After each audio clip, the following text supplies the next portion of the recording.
Hello audience. सो हम context of development पे बात करते हैं। मतलब जो हम पढ़ते आ रहे हैं कि कॉन्टेक्स्ट का आपके डेवलपमेंट में बहुत ही ज्यादा फर्क या असर पड़ता है, and one of the prime context is environment. So environment जो है वो थ्रू आउट लाइफ स्पैन अलग अलग समय पर अलग अलग सिचुएशन पे अलग अलग लोगों के साथ बायोलॉजिकल भी हो सकता है या जियोलॉजिकल भी हो सकता है।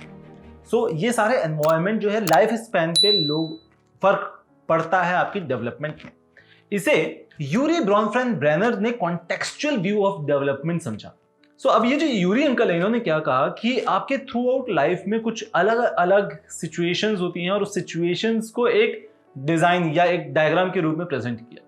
तो इन्होंने क्या बताया कि एक इंडिविजुअल जो है वो इंडिविजुअल आप खुद हो, मतलब आपका एज, आपका जेंडर, आपका वेट, ये आप हो। That is what individual is. अब इसके अलावा कौन कौन से कॉन्टेक्स्ट के कारण आपके डेवलपमेंट में चेंजेस आ रहे हैं, इसे कुछ सिस्टम्स के तौर पर समझाया।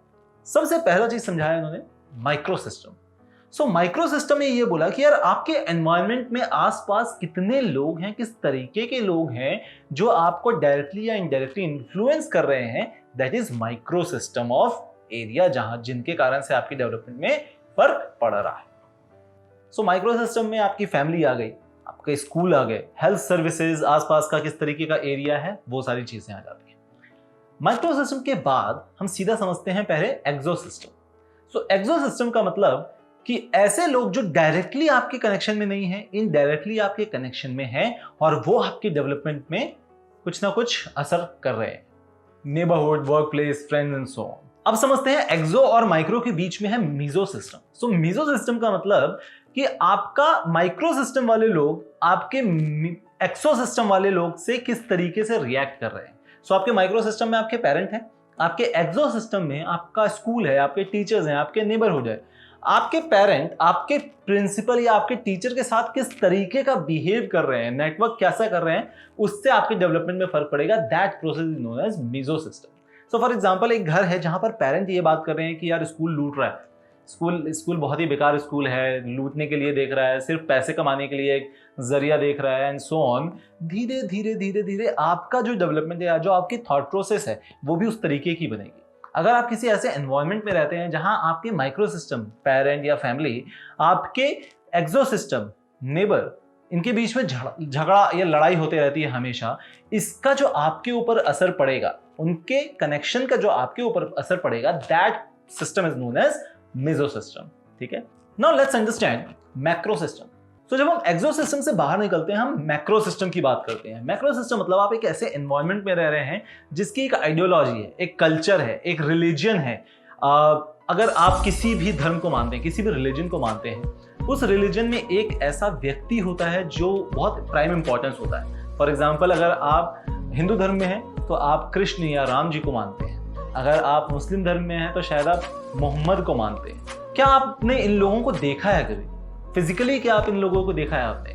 बट आज तक जो चीजें चलती आ रही हैं वो है उनकी आइडियोलॉजीज। वो किस तरीके से जीते थे, वो किस तरीके से उनका थॉट प्रोसेस था, उनका बिहेवियर था, और उस बिहेवियर की आज आप पूजा करते हैं, उस आइडियोलॉजी की आज हम पूजा करते हैं। राइट? सो मैक्रो सिस्टम में वो आइडियोलॉजीज, वो बिहेवियर, वो कल्चर आ जाता है जो आप हमेशा से देखते आए हैं, जिसको आप फॉलो कर रहे हैं। या नया कल्चर, अगर फॉर एग्जांपल मुझे आज बुद्धिज्म को समझना है और मैं उस कल्चर को जाकर समझना चाहूं, तो हो सकता है कि उस कल्चर से मैं बहुत इन्फ्लुएंस हो जाऊं और मेरे आइडियोलॉजीज में, मेरे बिहेवियर में वो कल्चर भी बहुत हद तक शामिल हो जाए। राइट? ये भी एक कारण होता है कि लोग ऐसे, आपने बहुत सारे सुने होंगे, या सिद्धार्था जो है, जो गौतम बुद्ध खुद है, वो पहले राजा थे और उसके बाद वो गौतम बुद्ध बने। ठीक है, तो ये जो सिस्टम चेंज हुआ है, इसके बीच में आता है मैक्रो सिस्टम। ये मैक्रो सिस्टम भी चेंज होता है, हो सकता है। अब ये जो पूरे के पूरे हमने सिस्टम पढ़े, माइक्रो, मेसो, एक्सो और मैक्रो सिस्टम, ये हर किसी व्यक्ति में थ्रू आउट लाइफ रहता है, इंटरचेंज होता है, एक दूसरे में आगे पीछे चलता रहता है, मिक्स होता रहता है हर एक समय पर, हर एक टाइम पर। चाहे आप छोटे बच्चे हो, आप बड़े हुए, आपने लोकेशन चेंज की, आपने सिटी चेंज किया, आपका ट्रांसफर हो गया, पेरेंट्स के डाइवोर्स हो गए, हर एक इवेंट या हर एक कॉन्टेक्स्ट आपका समय के साथ चलता रहेगा। तो ये सारी चीजें आपके जन्म से लेकर आपके मरण तक रहेंगी। दैट सिस्टम कि आपको ये थ्रू आउट लाइफ समझना है, that system is known as chronosystem. So Bronfenbrenner ने ये चीजें दी अपने को। जब इसी चीज को दुर्गानंद सिन्हा जी ने 1977 में पढ़ना स्टार्ट किया तो उन्होंने बोला यार इंडियन कॉन्टेक्स्ट के हिसाब से इसको समझते हैं।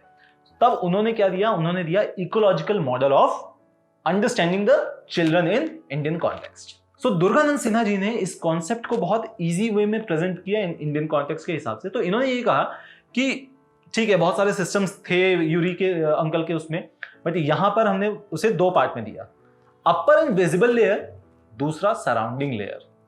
अपर एंड विजिबल लेयर क्या होता है पहले ये समझते हैं। सो अपर लेयर में जो फैक्टर्स आए, सबसे पहले आया घर।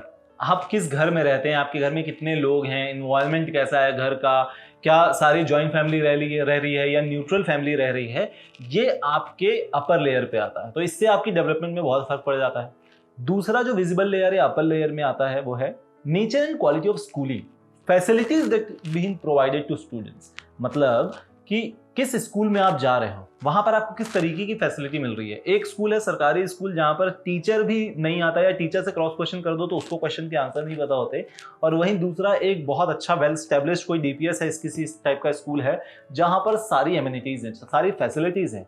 आप ऐसे दो बच्चों से मिलकर आप समझ जाओगे कि इन दोनों में पर्सनैलिटी का डिफरेंस है या डेवलपमेंट में डिफरेंसेस हैं, बिकॉज किस तरीके की आपको फैसिलिटी मिल रही है, किस तरीके का स्कूल मिल रहा है। स्कूल मतलब हर वो जगह जहां से आप कुछ सीखते हो। स्कूल का ये मतलब नहीं है कि जहां अभी आप जा रहे हो या आप 11th-12th तक जा रहे हो, हर वो जगह जहां पर आप कुछ नया सीखते हो, that is a school, right. तो अगर आप कई जगह कॉलेज को भी स्कूल कहा जाता है, school of arts, school of psychology, ठीक है। सो स्कूल आपको कैसा मिल रहा है या जहां से आप कुछ सीख रहे हो, वो आता है पार्ट नंबर 2 में।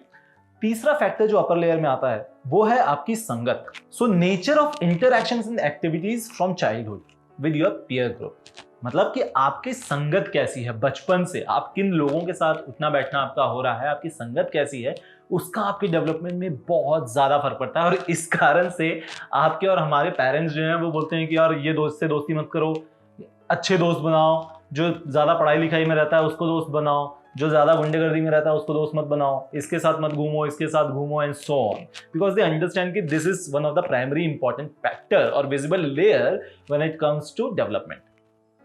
दूसरा जो हमने समझा इसी में कोसेंट्रिक लेयर में, जो दुर्गानंद सिन्हा जी ने बोला था, अपर लेयर और नीचे है सराउंडिंग लेयर।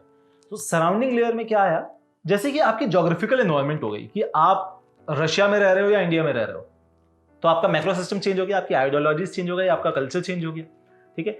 इसके साथ ही साथ आप ठंडे एरिया में रह रहे हो और गर्म एरिया में रह रहे हो, या आप कर्नाटका या तेलंगाना साइड रह रहे हो, वहाँ गर्मी ज़्यादा पड़ती है, या आप नॉर्थ में कहीं उत्तराखंड में रह रहे हो फॉर एग्जाम्पल, ठीक है। सो दोनों के कल्चर में डिफरेंस है, इसलिए कई बार हम ये बोलते हैं कि नॉर्थ वाले साउथ में नहीं झेल पाते, साउथ वाले नॉर्थ में नहीं आप के झेल पाते चीज़ों को या लोगों को या चीज़ों को, ये फर्क पड़ जाता है।